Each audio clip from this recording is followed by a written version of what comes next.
Assalamualaikum warahmatullahi wabarakatuh.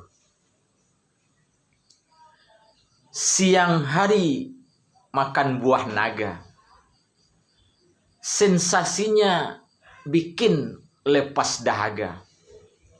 Wahai umat Islam di seluruh dunia, saya berdoa semoga saudara-saudaraku semuanya masuk ke dalam surga. Kalau makan pakai selada, nikmatnya pakai sambal merah. Kalau kita menjaga ibadah, hidup kita akan menjadi mudah. Pada pertemuan kita kali ini, kami akan menyampaikan kepada semua pemirsa dialog Nabi Musa alaihi salam dengan para sahabatnya. Sahabat Nabi Musa alaihi salam bertanya kepada Musa, "Wahai Musa, Nabi Allah, apa amalan yang sangat utama dalam kehidupan ini bagi kami?" Musa menjawab, "Ada. Yaitunya amalan engkau mengucapkan subhanallah walhamdulillah wala ilaha illallah wallahu akbar." Apa itu? Maha suci Allah dan segala puji bagi Allah, dan tidak ada Tuhan kecuali Allah, dan Allah lah yang maha besar. Dan inilah yang harus kita besarkan 5 kali sehari semalam dalam mengangkat tangan kepada Allah Subhanahu wa ta'ala. Allahu Akbar. Allah lah yang maha besar. Ini yang pertama. Yang kedua, makan bikin sambal matah. Nafsu makan jadi nambah. Kalau iman sudah goyah, maka ibadah harus kita tambah. Bapak-bapak, pemirsa, kaum muslimin dan kaum muslimat di mana saja saudara kami berada. Di dalam agama dikatakan, seorang ahli fikih berkata, yang namanya Abu Laik. Apa kata Abu Laik? Barang siapa yang selalu mengamalkan dalam kehidupannya, yaitunya 7 kalimat, maka dia akan disayang oleh Allah, akan disayang oleh para malaikatnya. Dan apabila mereka mengamalkan 7 kalimat tersebut, walaupun mereka mempunyai dosa menggunung atau mempunyai dosa sebanyak buih di lautan, Allah akan tetap mengampuni dosa-dosa mereka. Apa amalan yang harus mereka laksanakan? 1. Apabila seseorang mengerjakan sesuatu yang baik, maka awalilah dengan membaca asma Allah. Apa itu asma Allah? Yakninya dengan ucapan Bismillahirrahmanirrahim, dengan menyebut nama Allah yang maha pengasih lagi maha penyayang.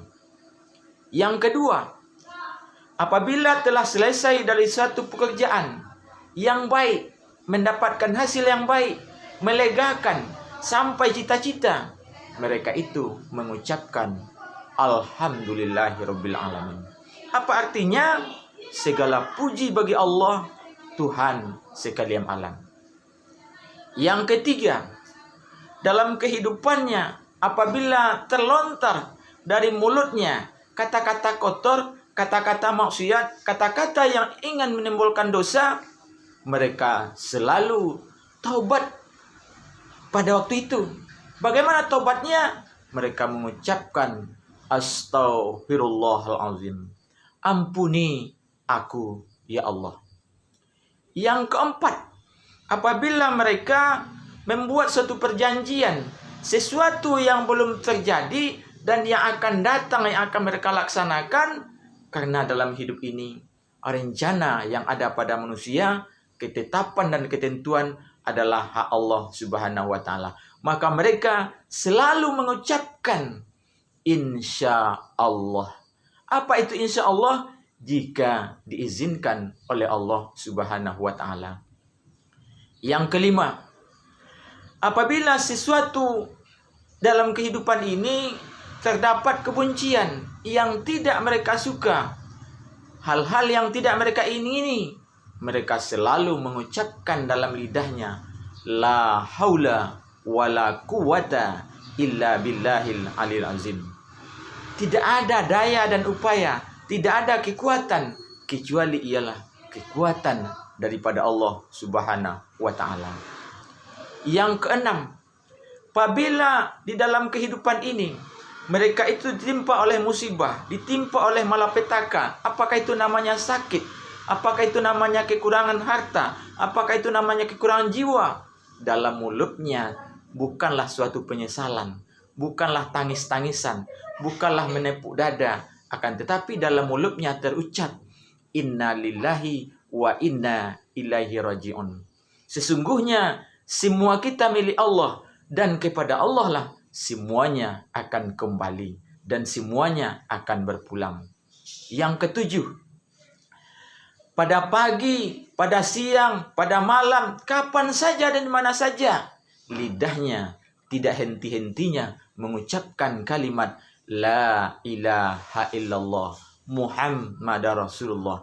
Apa itu? Tidak ada Tuhan kecuali ialah Allah Subhanahu wa taala, dan Muhammad itu adalah utusan Allah Subhanahu wa taala. Hari malam gelap gulita, pasang lilin jalan ke taman. Sopan santun adalah budaya kita. Mari kita galakkan kebanggaan zaman ke zaman.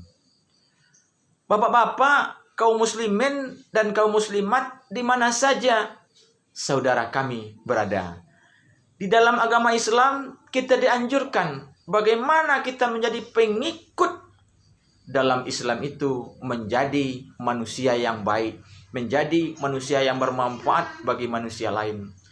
Bermanfaat bagi manusia lain menimbulkan hati yang lega, menimbulkan kedamaian, menimbulkan amal ibadah, dan menimbulkan di hadapan Allah Subhanahu wa taala kita melaksanakan hablum minallah wa hablum minannas.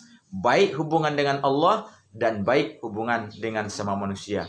Untuk baik hubungan dengan Allah, untuk baik hubungan dengan sama manusia, apa kualitas yang harus kita pakai sebagai kita manusia? Yaitunya khairun nas anfa'uhun linnas.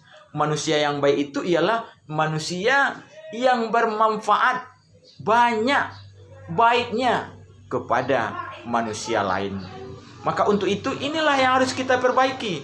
Kita sebagai umat Islam yang beriman, apa yang harus kita perbaiki? Pertama, benarkan iman kita kepada Allah Subhanahu wa taala. Yang kedua, benarkan akidah kepercayaan kita kepada Allah Subhanahu wa taala. Jangan ada di dalamnya kepercayaan yang musyrikin. Yang ketiga, benarkan cara ibadah kita, cara beribadah kita dengan Allah Subhanahu wa taala. Yang keempat, benarkan bagaimana cara hidup kita dalam kehidupan ini, bagaimana cara hidup hemat, bagaimana cara hidup disiplin, dan bagaimana cara hidup bertetangga, dan bagaimana cara hidup bersosial, sehingganya kita sebagai manusia mendapat gelar yaitunya rahmatal lil alamin, bermanfaat bagi seluruh alam, bermanfaat bagi tetangga, bermanfaat bagi golongan, bermanfaat bagi masyarakat, dan bermanfaat bagi orang banyak, sehingganya mendapat keadaan di dunia dan diampuni oleh Allah Subhanahu wa taala segala dosanya dan dimasukkan ke dalam surga Jannatun Naim oleh Allah Subhanahu wa taala. Amin amin ya rabbal alamin. Kemudian tak peduli banyak dahan. Yang paling kuat pilih dahannya. Tak peduli banyak Tuhan. Yang paling kuat pilih Tuhannya. Atau itu yang paling kuat pilih Tuhannya ialah Tuhan yang Maha Esa. Untuk memilih Tuhan yang Maha Esa, maka kita harus yakin kepada Allah Subhanahu wa taala untuk melaksanakan sholat 5 kali dalam sehari semalam untuk menyembah kepada Allah Subhanahu wa taala. Maka untuk menyembah kepada Allah Subhanahu wa taala, baik hubungan dengan Allah, baik hubungan dengan semua manusia, janganlah kita lupa dalam kehidupan di dunia ini, yaitunya ingat 5 hal dan jangan lupakan 5 hal. Kenapa? Karena umat Nabi Muhammad di akhir zaman ini ialah lupa 5 hal dan ingat kepada 5 hal. Kata di dalam agama dikatakan, sayati ala ummati zaman yuhibbunal khamsa wa yamsaunal khamsa. Apa artinya? Nanti umatku, kata Nabi Muhammad, di akhir zaman mereka itu cinta kepada yang 5 dan lupa kepada yang 5. Apa yang demikian itu? 1, cinta kepada dunia, lupa kepada akhirat. 2, cinta kepada hidup, lupa kepada kematian. 3, cinta kepada harta benda, lupa bahwasanya harta benda ini akan dihisap, akan ditanya dari mana dapatnya, untuk apa dipergunakan. Yang keempat, yaitunya cinta kepada rumah-rumah yang mewah, rumah yang bagus, rumah bertingkat, tapi lupa kepada tempat yang terakhir, yaitunya kuburan. Yang kelima, cinta kepada anak-anak, cinta kepada istri, tapi lupa kepada cinta kepada Sang Khalib. Siapa itu Sang Khalib? Sang menciptakan segala-galanya, termasuk kita manusia yang ada di permukaan bumi ini. Maka kecintaan terhadap dunia jangan mengalahkan kecintaan kita kepada Allah Subhanahu wa taala. Kemudian kalau Anda pergi ke sawah, maka mampirlah di ladang kami. Kalau ada perkataan-perkataan kami yang akan menimbulkan dosa, maka permohon maaf yang kami minta dari kami. Maka jangan lupa like, subscribe, dan bagikan channel kami ini Adiasman. Kami berdoa kepada Allah SWT, semoga pemirsa mendapat pahala yang berlipat ganda daripada Allah Subhanahu wa taala. Amin amin ya rabbal alamin. Demikian, banyak maaf. Assalamualaikum warahmatullahi wabarakatuh.